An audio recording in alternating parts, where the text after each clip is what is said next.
High, নমস্কার দর্শক বন্ধুরা, কেমন আছেন সবাই? আশা করি ভালো আছেন। তো স্বাগতম আপনাদের সবাইকে আজকে আমাদের এই ছোট্ট একটা আড্ডায় উপস্থিত থাকার জন্য। আহ, আর আজকের আমাদের এই অনুষ্ঠানের যিনি প্রধান অতিথি, তিনি হচ্ছেন আর কেউ না, আমারই পাশের পাড়ার ছেলে। আহ, বলতে পারেন he is my brother from another mother. হ্যাঁ, আর he is my very good friend also. Yeah, তো চলুন তার সঙ্গে আপনাদের আলাপ করিয়ে দিই এবং অনুষ্ঠানটি শুরু করি। আশা করি আপনাদের ভালো লাগবে, সঙ্গে থাকুন। তবে বিশাল, কেমন আছিস তুই বল? হ্যাঁ, একদম আমি রেডি, শুরু করো। আচ্ছা,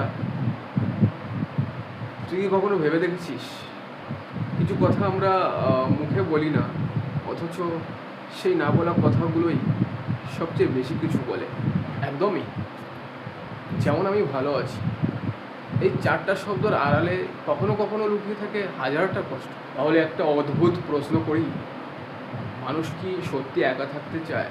না, মানুষ একা থাকতে চায় না, তবে মানুষ ভুল মানুষের সঙ্গে থাকতে চায় না। ওয়াও! তাহলে শেষ প্রশ্ন, জীবনে সবচেয়ে আনকমন কথাটা তুই কি শুনেছিস? ওয়েল, তাহলে বলেই ফেলি। আমি জীবনে সবথেকে বেশি যেটা শুনেছি, তুমি বদলে যাওনি, শুধু নিজেকে চিনতে শিখেছ। এটাই আমি সব থেকে বেশি শুনেছি। বাহ, দারুণ বলেছিস।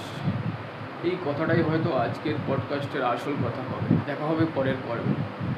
ততদিন সুস্থ থাকবেন আর নিজের মনের কথাটাকে একটু শুনবেন। ভালো থাকবেন সবাই। জয় হিন্দ।